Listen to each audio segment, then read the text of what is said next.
bridges, the embankments and cuts. They blasted and dug with their sweat and their guts. They never drank water but whiskey by pints. And their shanty towns rang with their songs and their fights. Navigator, navigator, rise up and be strong. The morning is here and there's work to be done. Take your pick and your shovel and old dynamite. We're to shift a few tons of this earthly delight. Yes, we'll shift a few tons of this earthly delight. And mark on this land, we'll see no seen and still laid. For commerce, for vast fortunes were made. Landslide and rock blast, they got buried so deep that it now deepened. Oh shit. Definitely not life. They'll have peace when they sleep. Hi everybody. I'm back outside. It snowed like crazy the other day. And now we've got some serious accumulation around here. See that guys? Yeah. Yep, we got some real snowfall here. See that in the door there. Nice. Gotta say, very surprised at it.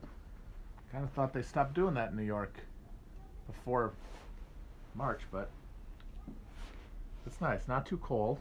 It's like 30. So it's beginning to look a lot like Christmas. Anywhere you go.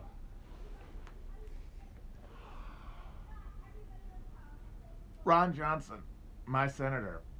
The guy who defeated my first political hero, Russ Feingold. That was a tough one. And then, real kick in the dick when he beat him in the rematch, which I kind of assumed Johnson was going to lose, but Hillary really did a number in 2016 on the Democrats. Well, Obama did a number on the Democrats in general. Hillary was just an expediter of it. But man, that guy is, as politicians go, he's dumb. My cousin is friends with his son and was at his son's wedding. Like, they were college roommates together. And he said that he went to Ron Johnson, and he's a friend of the kid, and he's a friend of Ron Johnson. He's a good libertarian, like all guys of his age and demographic cohort. And he said that when he went to visit his house, which is a big gaudy McMansion, as you could imagine, there was a big flat screen playing Fox News in every TV, and they were all on. That guy is a fucking senator, so that's cool.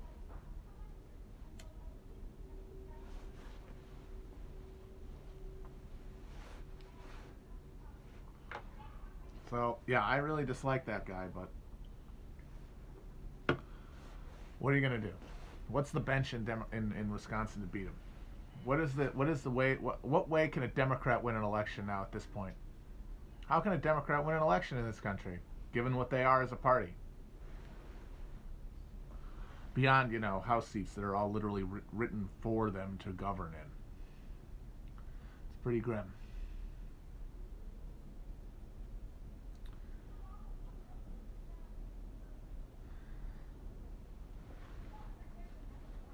And I tried to talk to my cousin about Johnson and what a joke his whole small business, because he's one of these. He was a guy he is a beautiful boater. He owns a construction industry company before he decided to run for Senate, and he got the money to start it from his wife, who he met in college.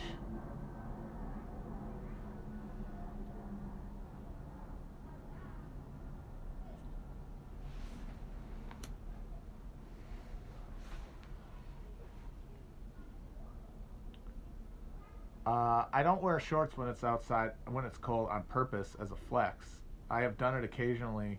I will admit that I have done the thing where you wear like a sweatshirt and shorts. I've done that, but I don't try to big dog my cold tolerance, although it is pretty high, I will admit. Crudes. Anybody seen the Crudes 2 yet? What's the take? Does it improve on any? Does it expand the mythos of in any way? Do we know more about the Croods universe? Do we get any end credit sequences where we find out that they're going to join like a Croods Avengers type situation? I would like to know.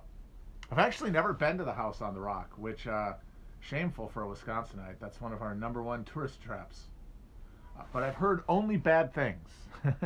I've heard that it is it's literally just a giant pile of junk that is there for you to look at. Like the most denuded type of pure, like most photographed barn in America type deal. But I haven't been there. I don't know. That's just what I've heard. That's what I heard. I have, of course, been to like Wisconsin Dells many times.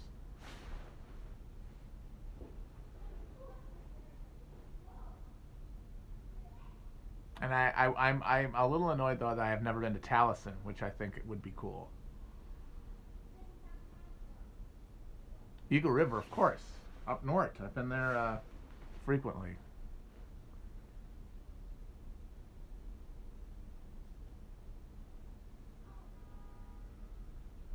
People keep asking about the Jimmy Dore AOC thing. I think I've made my position pretty clear. What difference this is all about affect. It's about there's AOC. She's in office. I can't do anything about that, one way or the other. I can't affect her behavior in any way. What I can do is have an affect towards her. I can think she's on my side, or I can think she's against me. I can boo and hiss at her when I see her on TV, or I can clap. Is she a face or is she a heel? And this whole discussion is a meta-narrative where you get to figure out, in conversation with your favorite left media figures, whether you think AOC is a heel or a face. And like, if you're going to consume political media and invest it with emotion, that's not an insignificant question. You have to have an answer to that.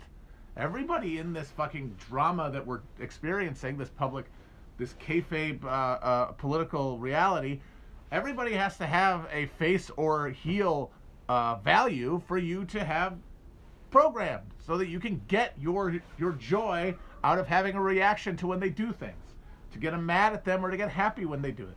Both ways, to root for or against them. That is the narrative that you're engaging in, and you have to know who is the people to applaud and who are the people to boo and hiss. And this is how we figure that out. In the Biden era, without Trump being there, the question now is much more is going to be much more pronounced. Who in the people now governing are to be booed and hissed, and who is to be cheered? That's it. And I don't watch wrestling. I mean, I don't want to sound fucking, that sounds very pretentious and above it all, like, oh, you peasants dealing with this. It's just, for me, I can't get enough emotional investment in it, because all I can keep thinking is, if AOC did do first of all, if you decide as a person, if we decide, there's no we to decide, worst of all, whether she should do it. We all decide, all right, AOC, yeah, she should push for a Medicare for all vote. Okay, what now? You call her office, you email her, you text her, you tweet at her, you DM her. Okay. That's going to happen. I mean, do you think that's going to have an effect? And the argument, I think, is, well, it might not affect her, but it will build organizational capacity. No, it's more posting. Pressure works when it is coordinated. Nothing can be coordinated by this media fucking bullshit. That was what the dream of the Bernie campaign was, that we could top down this motherfucker. And I don't blame anybody, for including myself, for participating in that, because it was the only option that seemed available to the atomized American subject trying to figure out how to rebuild a political identity. It was the only option, so we took it, and it took us as far as it could go. But the horse is dead. The horse dropped dead halfway into town, and you got to walk the rest of the way, carrying the little girl who got bit by the snake, like the end of True Grit.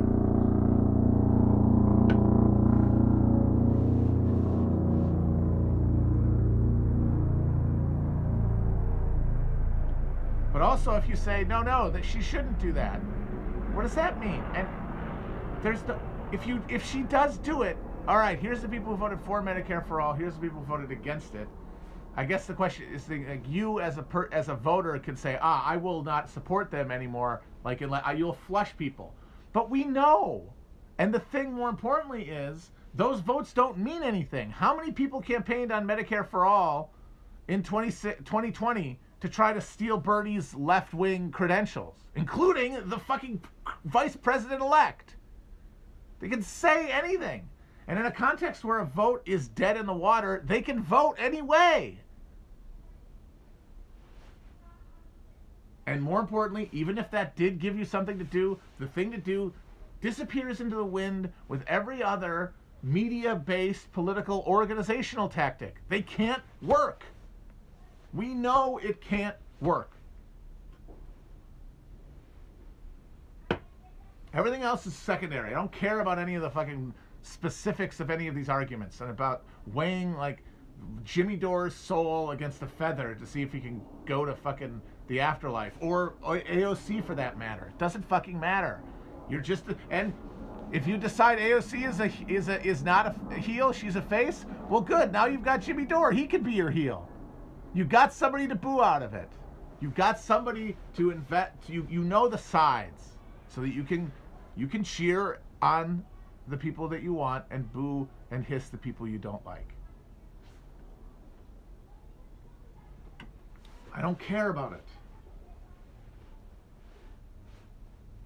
There is no left. There is nothing to. There's no us to make decisions like this.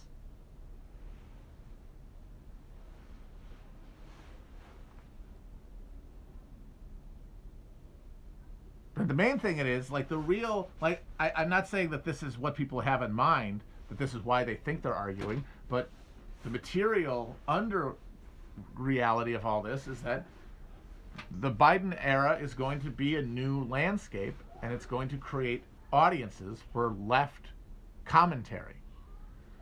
And this moment, as the administration shapes into being, is when sides are called, when audiences and creators align themselves. And this is what's happening. It's a sorting mechanism. These controversies, in addition to being the balls of string we can bat around, function as sorting mechanisms for who is in whose audience, who's in whose demo.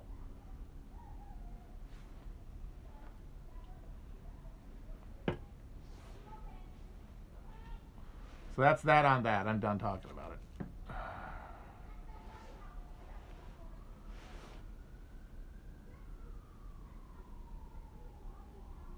And of course, that means that to me that's why my whole job now has thrown me into sort of a constant anxiety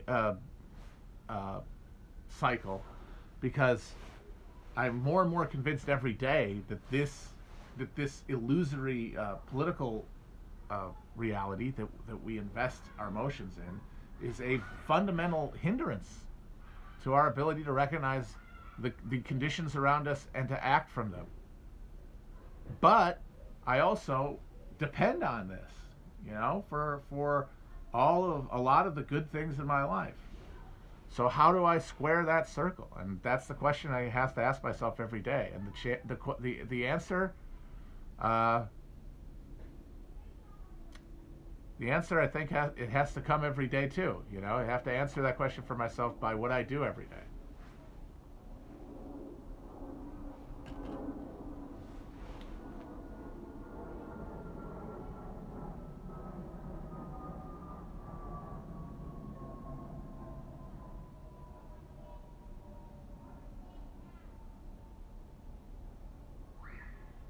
Nothing matters. See, that's the other problem, is I don't want to say that. I don't want to get that message across.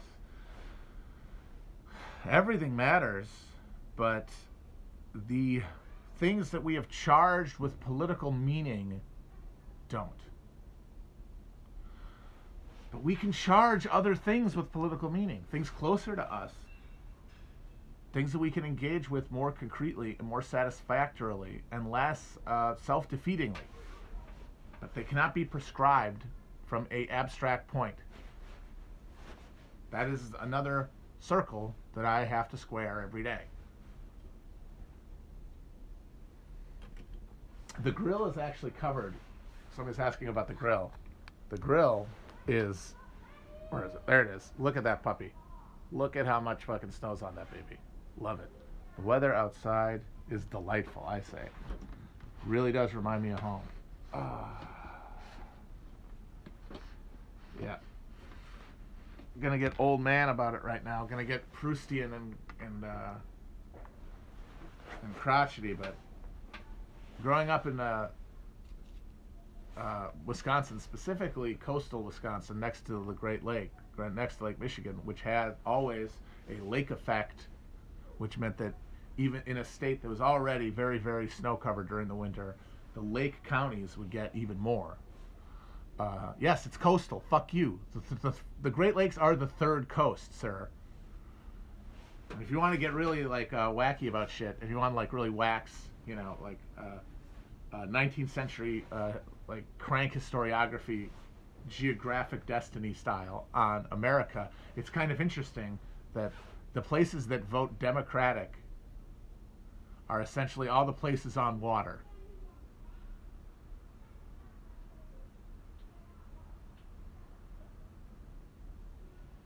But anyway, so coastal Wisconsin, they get more snow even than inland. And so the winter when I was growing up was, my memories are of huge snowbanks and King of the Hill and my fucking jeans getting wet going in and playing at recess and wearing moon boots in kindergarten and mittens pinned to jackets. It's a very vivid mindscape of like impressionable time in my life.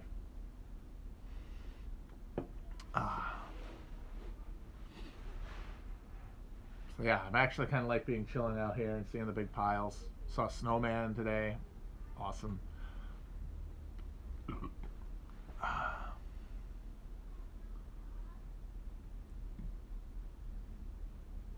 Yeah, a lot of it has to do with population density, obviously. People live near water for a million reasons.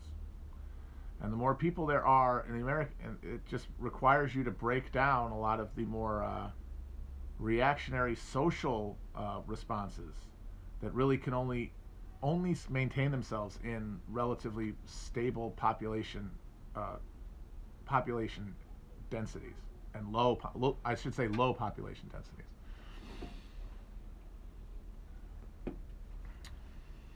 Cosmopolitanism, they call it. That's why Turkey is very interesting as like a Middle Eastern United States. I know people. Israel isn't the American, isn't the America of the Middle East. It is just America. Turkey is the America of the Middle East, and they got a big, broad middle swath of sullen, religiously fanatical or religiously devout Islamist sort of conservatives, where like devotion to Sunni Islam is also correlated to neoliberal economics somehow, and then on the coasts, you've got the cosmopolitan types who still cling to Kemal Ataturk's secularism, and are more left in general. And America is very similar.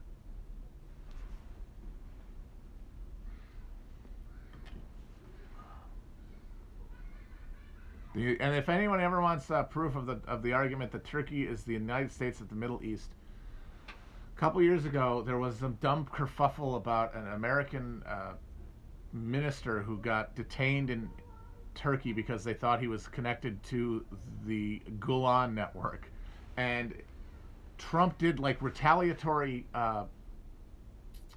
like sanctions on the lira, and it just the lira had a crisis. It like hugely dropped in value very quickly, and in response there was a nationwide Turkish campaign to have people film themselves destroying American products And one I remember distinctly was a guy yelling into the screen, cutting a promo against America with a hammer in his hand, and then getting down on a driveway and smashing a line of iPhones. And I just remember thinking, yes, that is that. There we are. There we are.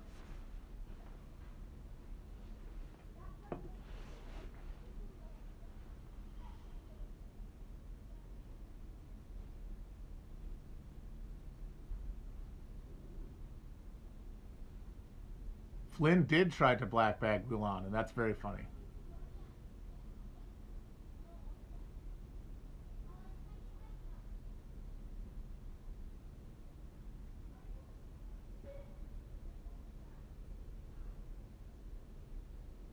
Milwaukee does not have a nice flag. Milwaukee has a terrible flag.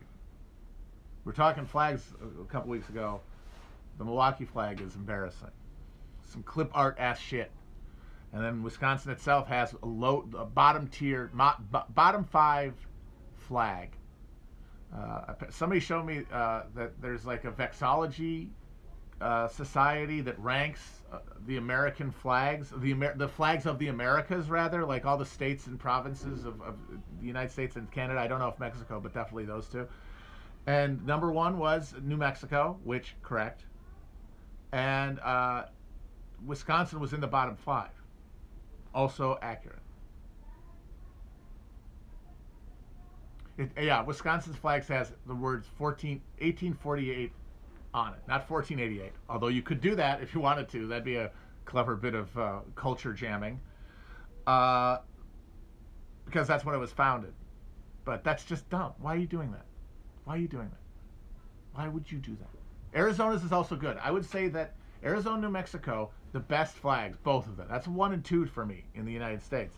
And that's kind of amazing that they were the last 2 continental states brought into the Union. It had taken that long for like modern ideas of aesthetics to carry on, because the earlier flags are from states that were brought into the Union in the middle of the 19th century, the florid, a very florid era, florid prose, over furnished rooms, and overly intricate flags. Here's a miner, and here's a farmer, and here's a sailboat, and here's some lead bricks, and here's a bushel of wheat.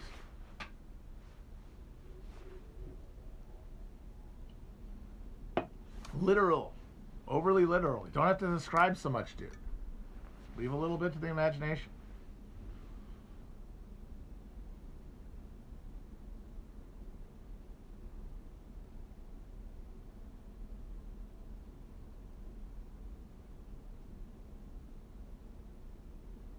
I gotta say, I think that there is a sign that maybe if we haven't gotten better at some arguments in America, maybe we've just have so many more pressing idiocies that we can't remember the old stuff. But the fact that Mississippi's new non-Confederate flag says "In God We Trust," having grown up in the 90s, I swear to God that would have been a bigger deal if that had happened then. Putting God on a state flag. Because that's the kind of shit that people actually talked about in like the late 90s, early aughts. Like fucking manger scenes in town squares and shit. And like, sure, like conservatives and people still talk about that stuff. But there was a while that was a thing that liberals love to bat around. This idea of really enforcing a separation of church and state. It was during that period, especially after Bush became president, when everyone on the liberal left was terrified of some theocracy being imposed. And there was this like militant secularism. And then now nobody cares about it. Nobody gives a shit. Nobody fucking cares. Which is why there's that fucking documentary that somebody just made about the Church of Satan suing to have Baphomet go next to a manger scene on a fucking city hall front yard. And it's like, that was made in 2019 or something. Like that, what the fuck? This movie is minimal 10 years too late. Who gives a shit, man?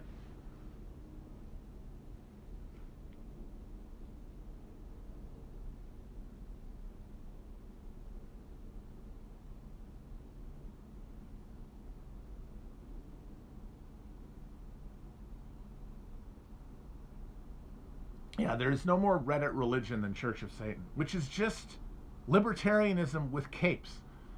Anton Szandor LaVey was explicit about this. He basically just took Randian objectivism and added ritual. That's it. Neither of those things are appealing. Like, ritual is appealing if it speaks to community and it speaks to connectivity. This is literally ritualizing the psychosis of libertarianism. No thank you, sir.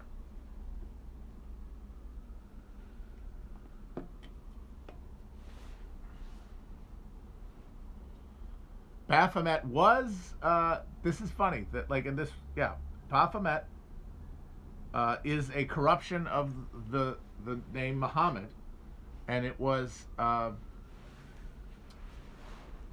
I think it was when the Knights Templar were suppressed by King Philip, I believe, of France, and they were all tortured into confessing to witchcraft so that the king could repudiate the debt he owed to the Templars and seize all of their fucking money and property. They confessed to worshiping Baphomet, and that was probably Muhammad, because these guys, remember, this was a crusading order, and the bad guy was not the devil at that point. The bad guy was the Mohammedan, the Saracen. And there's another thing. A very distinct childhood memory is talking around giant plumes of smoke. This is great. I can chew now, and you can't even tell, other than when I lean down. So, like, this thing that these assholes worship isn't even, like, it's all just, it is a Reddit religion. Whoever said that was correct. It is Reddit religion. It is an attempt to reverse engineer meaning out of the arid spiritual desert that you find yourself after you've committed yourself to the rationalist perspective. That was the default, like, worldview of the internet at its beginning, because it was begun by white dudes, because it was begun by the people who pioneered and perfected that desacralization effort, that profaning of life, profaning of the world, and that's the final outcome of it. That's the final expression of that drive. And at the end of it, you find yourself alone in every sense. And what do? You got to find your way back, but you've cut the cord. You can't find the breadcrumb trail is gone. So you have to make it up as you go along. And what you do is shit like fucking the Church of Satan. It's like, let's get some ritual. Let's get some magic and put it in the world in the form of a bunch of gross California people rubbing each other while wearing capes. Now, that's not talking about shit like Crowley and, the esoteric tradition of magic, which is not doing that. But Church of Satan is just like, get out of here.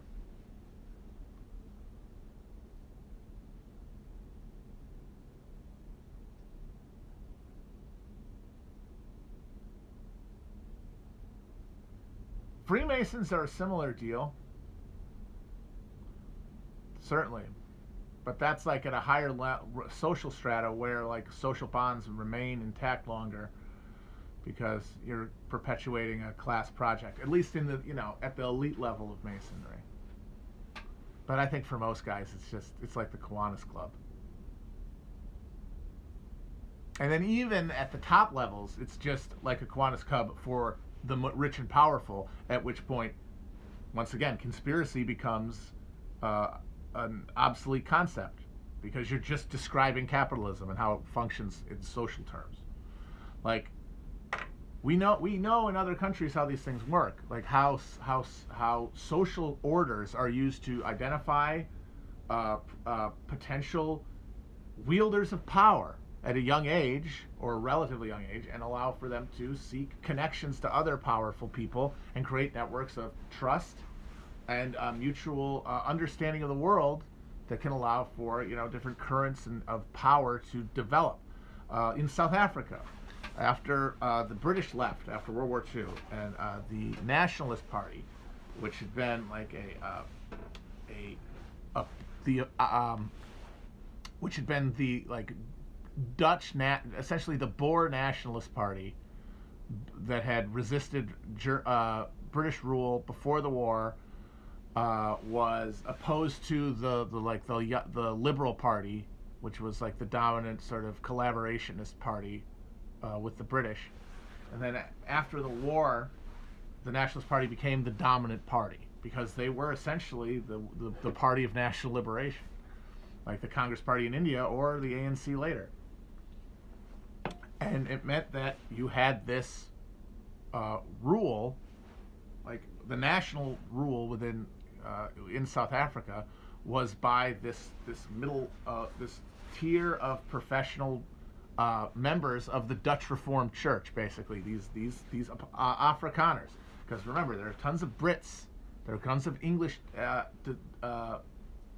descended people in South Africa. There are also a bunch of Indians of all classes in South Africa, and Jews. Shout out to the Friedland family. But the party of post-war rule was the nationalist Afrikaner Party, and how it ruled was in public through its offices, the prime minister and the parliament and a formal democracy that included white voters.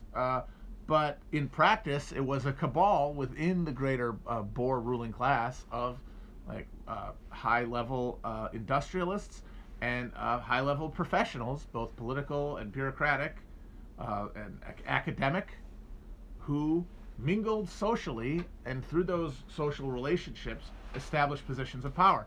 And in South Africa, the real recruiters of people into a power structure was more than the votes in parliament, was the membership of an organization called the Afrikaner Broederbond, which is Dutch South, which is Afrikaner for the Afrikaner Brotherhood, and it was like a Masonic society, and people who joined it early and showed promise moved through the ranks.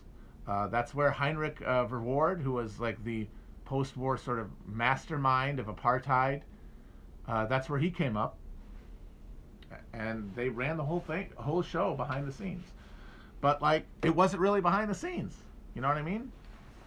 And I think it's very similar with us, with all these like seemingly these organizations like the Bilderbergers and the Trilateral and the Masons and fucking Bohemian Grove. They might ritually have fuck kids together. In fact, I wouldn't be surprised if they do. But essentially, the same way that the Shriners get together and get shit faced and used to get shit faced and watch like stag movies on a bed sheet, same deal. Blowing off steam, making social connections, learning who you vibe with. But all they're really doing is giving a chance for the meritocracy as it exists to work its way through, to work people through the highest levels of power.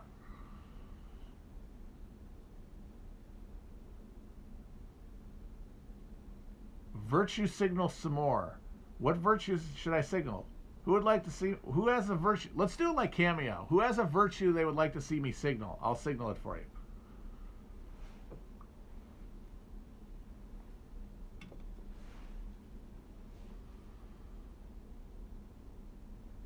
Signal piety.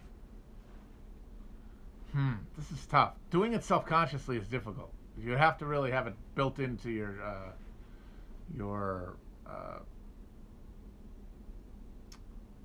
online identity to just be able to instinctively virtue signal. I guess it could just be like, I pray every day. Is that what it is? Just like saying that you do it? I don't know. I don't really know how you do it.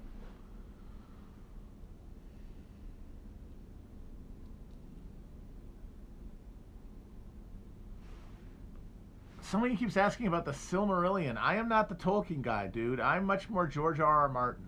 Give me the horny fake Middle Ages. Not the one, not the Volcel incel one, where nobody's fucking.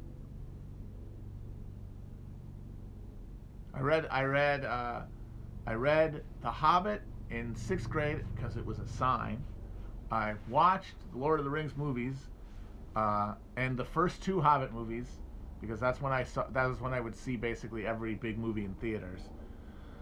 And that's it. It's not my jam. We will not get the Winds of Winter. That's fine, though. Honestly, the best thing that Benioff and Weiss ever did for George R. R. Martin is take the pressure off, because I gotta believe that people don't bug him as much about the books now that we kind of. How are you ever going to be, even if it came out tomorrow and it was actually, it wrapped the whole thing up? Would it really feel? Would it hit the same as it would have before? You know what I mean? The whole incident with how the show ended, and honestly, any ending, I think, would have taken the wind out of the sails to some extent, even if it nailed it. Maybe especially if it nailed it. Either way, like, the show in our minds, they got intertwined at a certain point, and now it has ended. Like, anything we're going to read in the book is just going to feel like a shadow world. It's going to feel like some path not taken and like dimly perceived. The real ending will be the one that we saw. So that's too bad.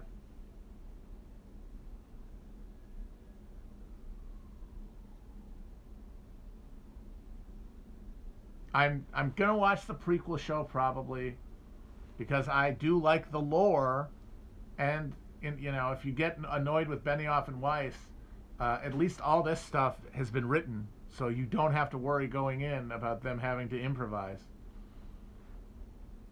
But I do. What's it going to be about? I think it's about the Targaryen invasion. I don't know. Like, if you were going to do a prequel, wouldn't... It seems like that's not the most interesting angle you take. Like, obviously, the Dance of Dragons seems to be the obvious one. Why wouldn't you do that one? That's like, it's got a built-in narrative. It's got drama. It's got... It's... Why wouldn't you do the Dance of Dragons? But if you're not going to do the Dance of Dragons,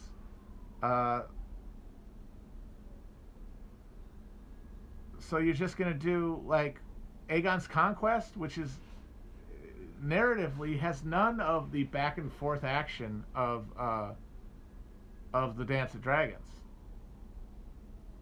But then again, I don't know what I think it's about Aegon's Conquest, but either way, I wouldn't be interested in that. Honestly, give me something somewhere other than Westeros.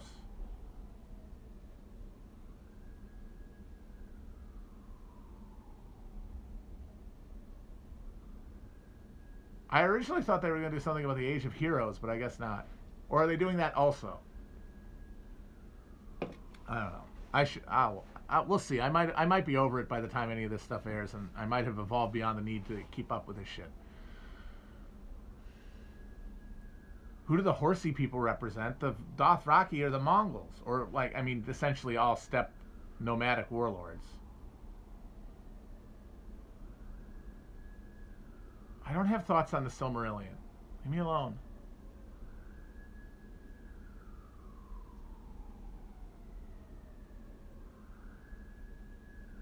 It's getting cold out here, I gotta say. Fingers are getting chilly.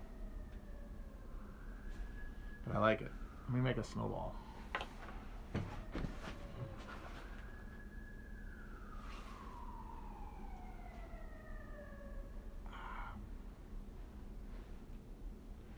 Karth?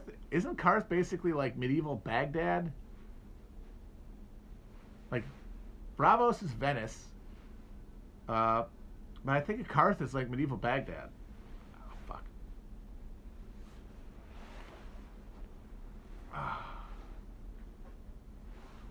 There we go. Little ball. I guess it could be Constantinople too. Just feels a little out of the way to be Constantinople. I don't know. I thought of like maybe Volantis. Is that Rome? I'm making a little snowman here. This person keeps asking this baffling question that I have to talk to. When did I first realize that power is real and that my beliefs don't really have any of it? When did I first realize I was powerless? Well, I mean, we all realize we're powerless as children. And then we spend the rest of our lives trying to delude ourselves into believing that we aren't. I guess when I relearned that I was powerless, probably in the hospital bed when I was stricken with near fatal spinal injury.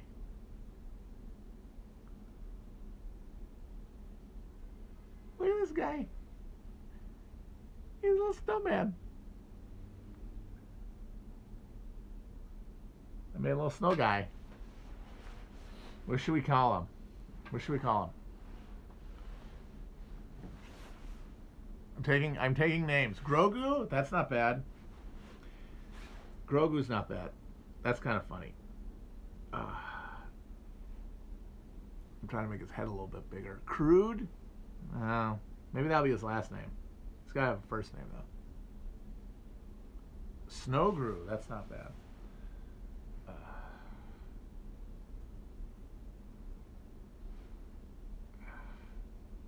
I'm going to try to give him a little face, actually, here.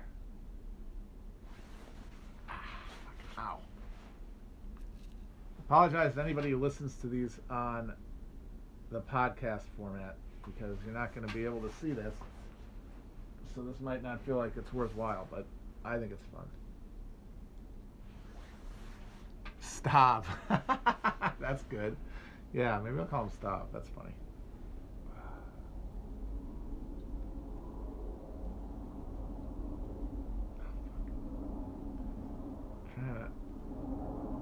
Trying to give him a face.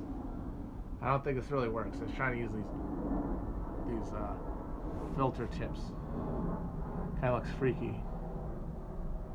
Amber Frost. That's funny. That's good. In fact, I'll go with that. This is Amber Frost right here.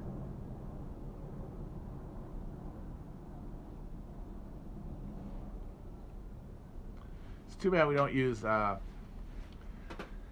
It's too bad we don't use screenshots for the covers of the YouTube of these. That would be a good one. That would be a good one for the cover image for this Cush vlog. I'm looking at it like a Funko Pop.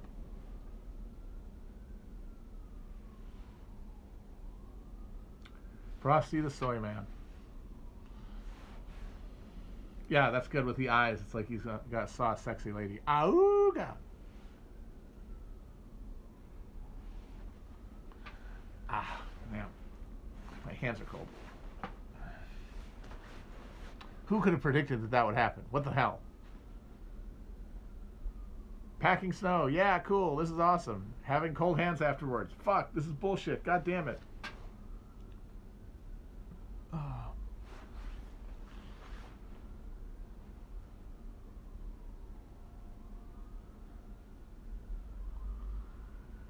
Communism is when no Funko Pops. I don't know if that's true, but I sure hope so.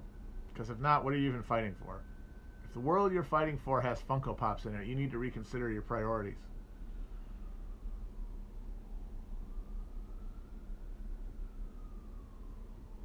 Someone keeps asking about the Silmarillion.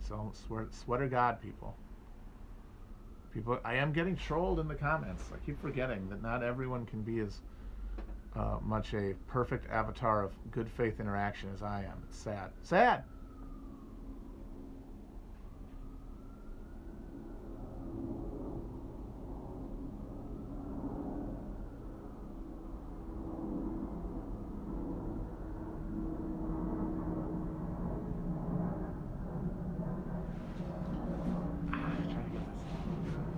Hey, you know, it's interesting. Has Trump been around lately? He's still contesting the election, but mostly just through tweets. He hasn't been doing any rallies or anything. He seems. I think he's checked out. I'm guessing is that he is coming to terms. Like he is. This feels, obviously, this is me just pulling things out of my ass, but we've had 4 years of this guy now. I feel like I've got a vibe for his personal, emotional cycles.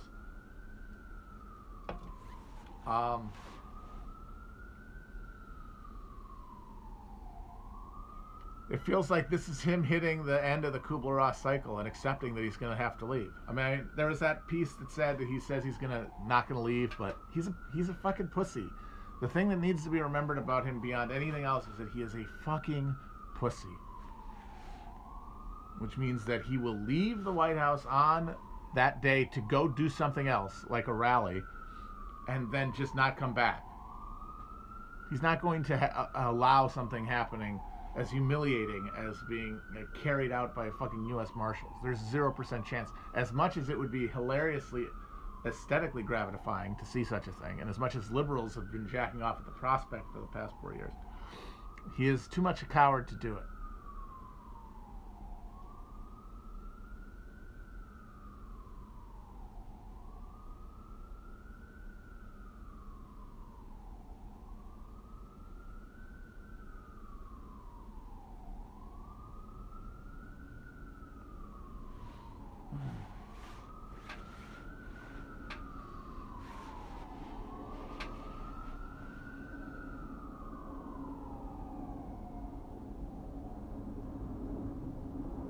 Somebody's asking how evil is George H.W. Bush compared to other presidents. I don't think that's a terribly helpful question when you're trying to, understand how power works or anything.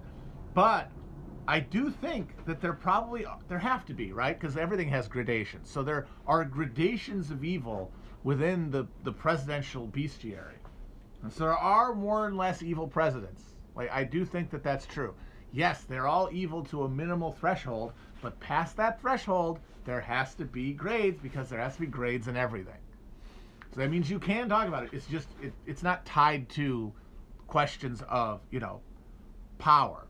It doesn't tell us anything about, how power operates, because mostly they're operating out of a not evil, but out of what they imagine to be necessity. And sure, their evil is what makes them see it that way, but it's not generative of action, because most presidents are largely constrained in their actions by the circumstances of their presidency, and as such, their freedom to allow evil to be the predominant motivator of their actions is constrained also.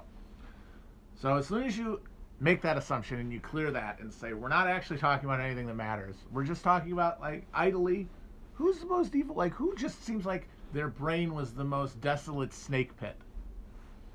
And there are more and less ones.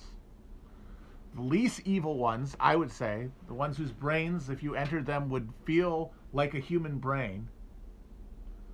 There would be a similar amount of emotional connection to the world that you have.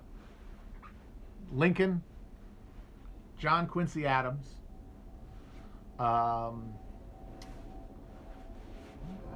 maybe JFK, because he wasn't a good guy, but he was very callow.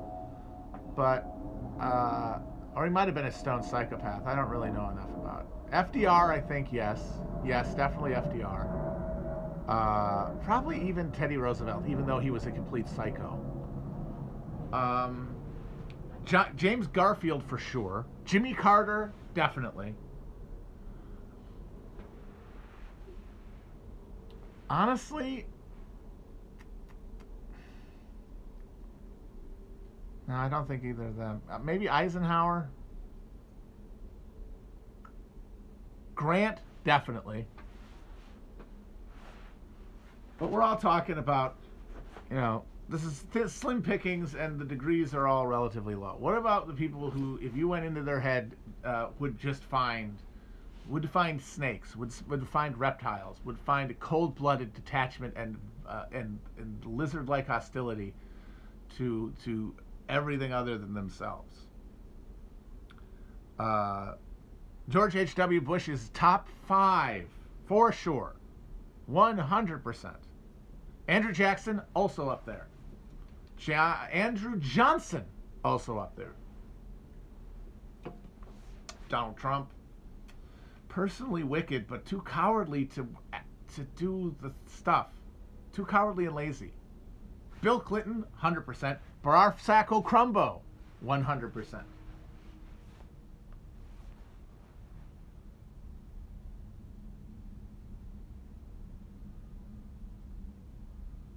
Reagan, I honestly don't know if you can even use these concepts, because by the time he even got close to power, he had essentially stopped thinking in a conventional way. So, what can you even say about it? Maybe when he was governor of California.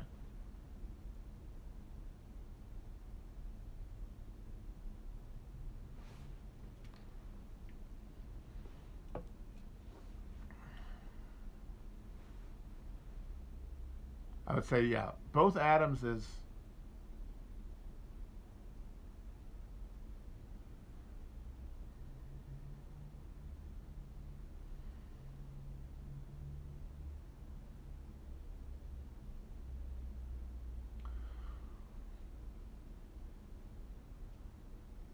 How many more presidents will there be? That's a good question. I mean, in many ways, it is absurd that we're having another one after Trump. And I did say that one thing that I was repulsed by was the idea of us trying to act like it never happened. And I have to say that the specifics of Biden being president mean that we can't do that, as much as you might want to pretend you can. Because Biden's presidency will be so Trump-like in so many ways. And the only real difference you're going to see is that the media that spent 4 years trying to hang Trump for every transgression against norms and propriety will spend those 4 years trying to tell you, actually, no, these are all good and don't worry about them and they're fine and it's not bad and it's actually racist for you to think that this is a gibbering old senile maniac profaning all of these hallowed institutions that he's supposedly to be charged with shepherding. Not going to be fucking Hawley. Get the fuck out of here. The people who say it's Hawley are captured by the fundamental delusion that there is something more authentically grounded in like right-wing spectacle of politics than there is amongst the Democrats. Because if you're on the left and you see ID Paul being weaponized by the Democrats and turning people into just these people who are allergic to class politics, you look to the right and you think, well, because they don't have these mechanisms of coercion, then that means that a populist message will like find some sort of real kindling at the grassroots that is impossible on the left. But they have their own set of dumb culture war ID Paul bullshit that decapitates the brainstem of most of their voters and makes it impossible for you to appeal to them any more than you can Democratic voters.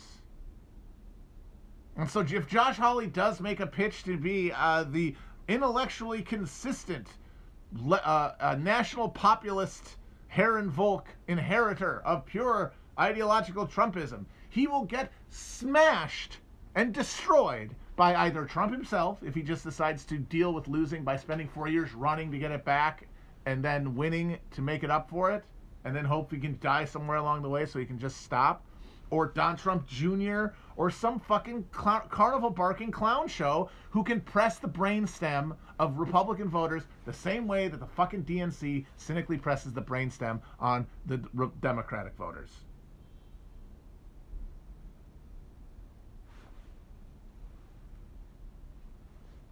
Everybody who says it's going to be Josh Hawley think that because they think, well, if I was a Republican voter, I would vote for Hawley. You're not, though.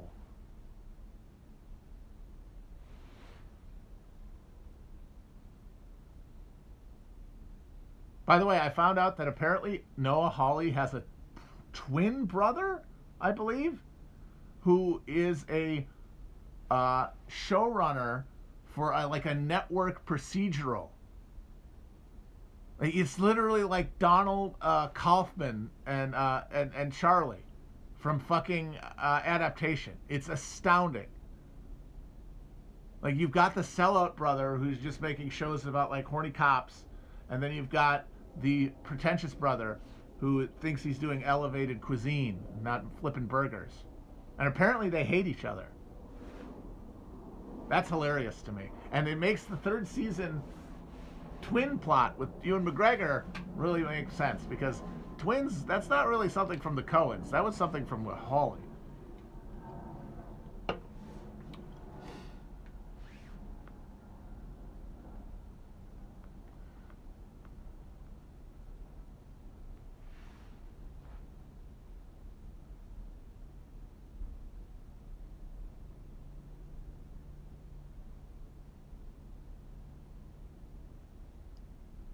Nobody likes Dan Crenshaw. Dan Crenshaw is trying to take the specific liberal, democratic, cultural, soy discourse, spectacle, like the language of the Marvel universe, and use it to appeal to Republicans. And there is like some sort of base to that, I think. And that's just, well, this is a language that everybody is absorbing, even if they are Republicans. They watch these movies, even if they think Hollywood is filled with pedophiles who hate the president. They still watch them because they're what's on. So why not use that familiar language to your benefit? That cultural costume, going on Saturday Night Live and stuff. But that might get you some TV appearances, and it might get you trending once in a while on Twitter. But it's not going to let you raise to the ranks of the political public establishment, because the people who make decisions on who to send to the halls of power, not your little bitch-ass gerrymandered signature district where they just took all the white people around Houston and put them into a little comma for you, like having to run statewide in a big-ass state like Texas, or run for a national office. Those people are not kids stewing in Marvel soy banter. Those are old fucks who want shit appealing to them, which is screaming, red-faced, pissed off people like themselves. So Crenshaw's got no fucking legs as far as I could see, and only one eye. But again, don't know what can happen. That's just how it feels. Dan Crudeshaw. Now there we go. He might win something if he changed his name to Crudeshaw. And he ran in like in a bearskin, like he dressed like a caveman, and he only spoke in grunts. And he took his fake eyeball out and didn't wear the eye patch, and just had the hole, because that's how a caveman would be eyelet with no eye. Crudeshaw. That's the reboot he needs to become a president.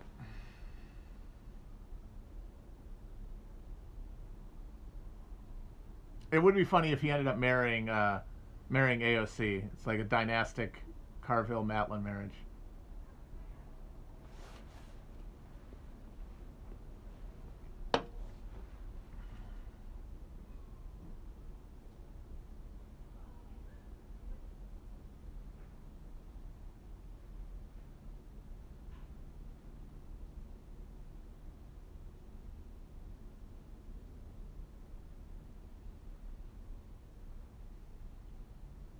Oh, I wanted to say this before I start, because I'm going to leave soon, but I wanted to mention this today, and I know I just talked about it yesterday, but I feel like I conjured something into being. Today, O'Bungler came out with his list of the shows and movies he liked watching in 2020. And I got to say, I felt like a baby cyclo on a diet of straight Kerbango, because it was just it was everything I've been fucking saying about this guy laid out there. He likes this perfect. He has a perfect amalgam of all these middle-brow, professional class taste. And people say, oh, he just had an intern write that. I disagree. That's true of most politicians. Like, a lot of these lizards just sit in a room and stare at a wall when they're, or are like doing ritual sacrifice shit. They don't watch TV. They don't give a shit. Like, that's one thing that Veep got very right, is that most of these people are totally disengaged from popular culture, because they don't fucking sit around. We do that because we're caged little hamsters, and we have nothing else to do to soothe ourselves and make sure our fur doesn't get patchy. These people have the fucking halls of power and their own megalomania to fucking satisfy every moment of their lives. They don't need to sit there and fucking watch TV. So they don't watch TV. They don't watch sports. But I believe Obama does. When you look at what he has done since he's been president, you look at the way he's lived his whole life, I 100% believe he watches this shit.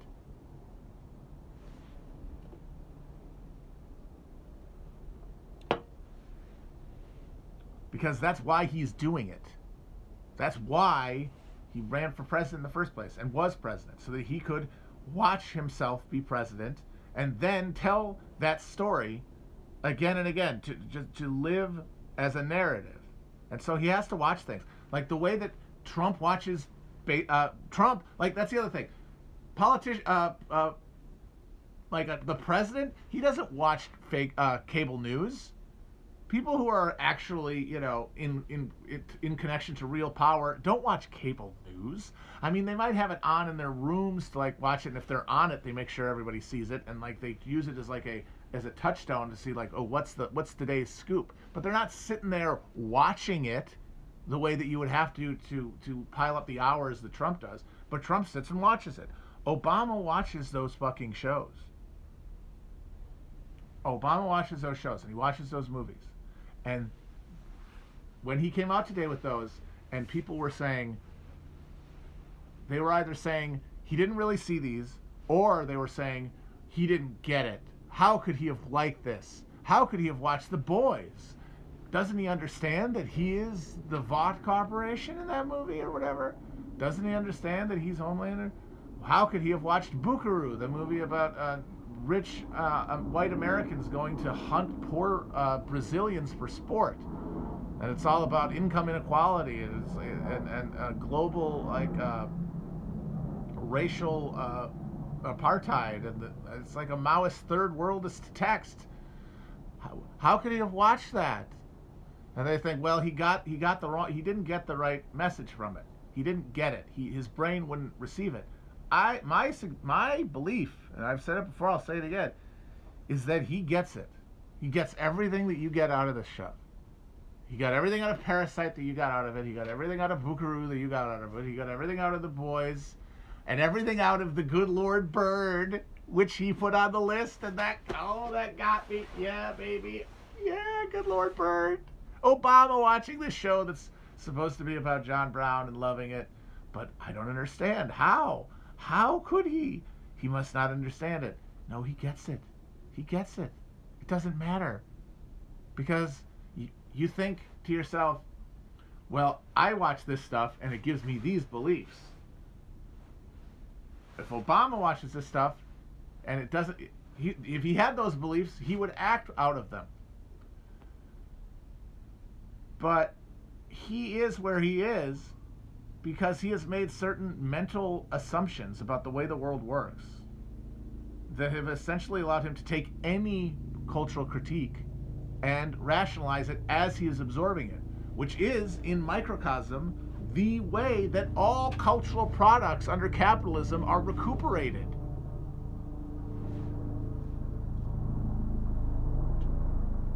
We get this thunderbolt of like political revelation from these works of art that have these like cri de coeur against a world that is unjust, and we see the injustice around us, but then we have to deal with reality, because to reject the order as such is to put ourselves at risk, and we fear the risk, and so we figure out a reason that we can't act now. And for most of us, there's nothing immoral about that, because we don't really have any power anyway. What we do one way or the other is minimally impactful, and so we really do have a right to ourselves to, at a certain point, take our own self-interest first. Now, the thing that makes guys like Obama, that narcissistic megalomania, makes it so that they are able to, at every moment, abstract and rationalize away from the reality of the horror of like what the world is that a movie like Buckaroo symbolizes, or the need for like revolutionary resistance to oppression as such, and a refusal to accommodate oneself that John Brown represented in The Good Lord Bird, and feel it because you're supposed to, but then, well, I'm only one president. I'm only one ex-president. And that implications of that are uncomfortable, because it means then that the fact that we consume the good art, the good media, does not confer upon us inherent virtues. I don't think it makes you bad, but it doesn't necessarily compose part of your virtues. And that is destabilizing because of how much we have built this Jenga tower of self-conception out of media consumption.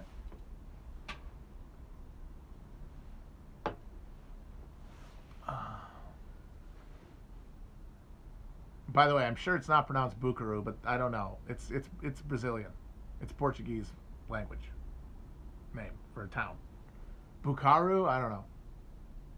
Bacurau. Bacurau. That's not even close. Good Lord.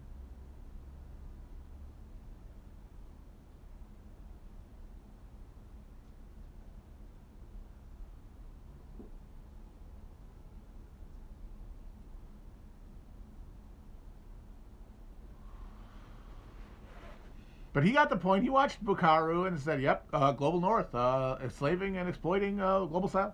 Yep, racial apartheid regimes inscribed at the barrel of a gun. But it's more complicated than that, of course. There are cultural pathologies at work that undermine the ability of communities to resist that oppression, and compromises have to be. I mean, it's just."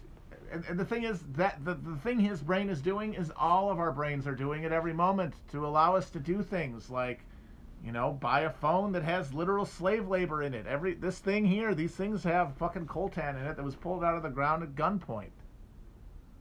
Like, huge segments of our ability to live are necessitated by slave labor, because you couldn't pay someone enough to do the stuff that needs to be done, at least because we've decided not to invest our capital in saving that labor, because it's cheaper to just compel it. But the thing is, we don't have a lot of power over that individually, and so we have to make accommodations, or else what? You're going to fly over to the DRC and try to break people out of a coltan mine with a shot? You would not work. It would help no one. And so we all make these compromises. The higher up you go in power, it's more and more compromised by essentially one's evil, one's ability to disconnect from everyone else around them and disconnect from the world, and decide to put themselves at the seat of all meaning. But the thought process is the same, because nobody thinks of themselves as evil.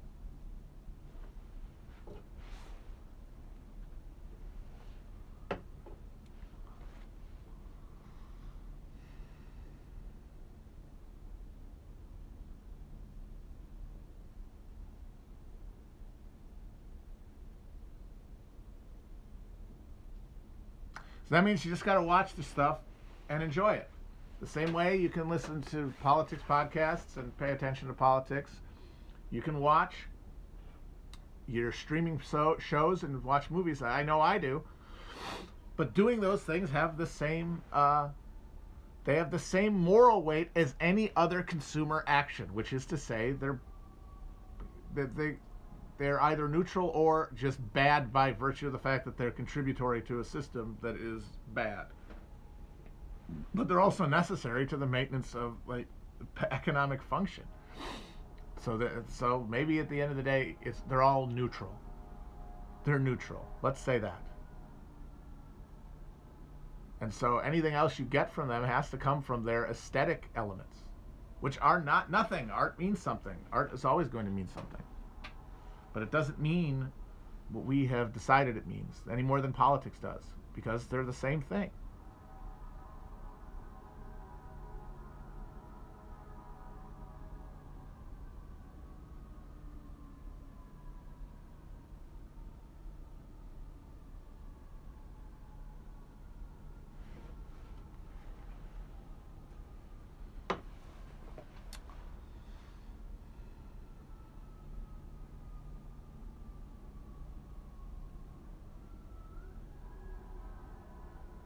You can't expect anything from anybody in political power.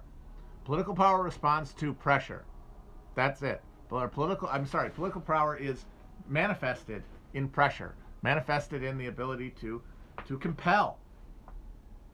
And right now, the reason things are so terrible, the reason that we're watching this monstrous response to COVID, allowing any chance of even minor economic aid to people who are on the verge of starvation being parried down to nothing, and some disgusting know-nothing Wisconsin cheesehead dumb fuck just shitting in everyone's mouth and calling it a fucking chocolate sundae, is because there is no fear these people have. They fear nothing from us. They fear no consequence from us. Not even, obviously not personally, but also not even professionally or for their careers. Because we are not a public that can express anything other than the disaggregated, individual, confused, selfish, selfless, irrational, jabbering, political identity of 100 million people, or whoever many vote. And as long as it's that, their job is just essentially to read demographic waves and figure out where to pitch messages to maintain a structure that is essentially self-perpetuating. We have to put branches in the spokes ourselves by creating a will out of this disaggregation, and then imposing it and saying, you do this or you suffer consequences.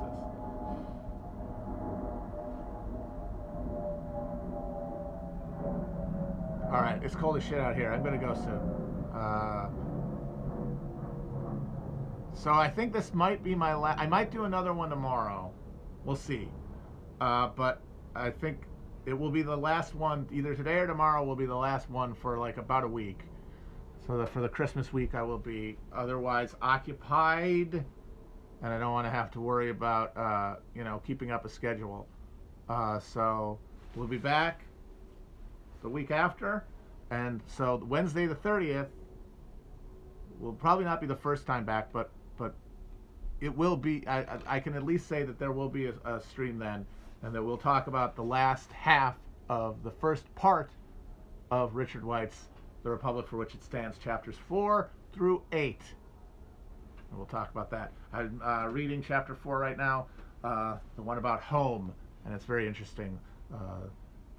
He frames everything. He frames like the domestic ideal that I've been talking about, that like the yeoman self-sufficiency, as the abstract concept of a home, and he charts the way that it sort of constellates throughout political rhetoric and culture at the time. It's pretty good.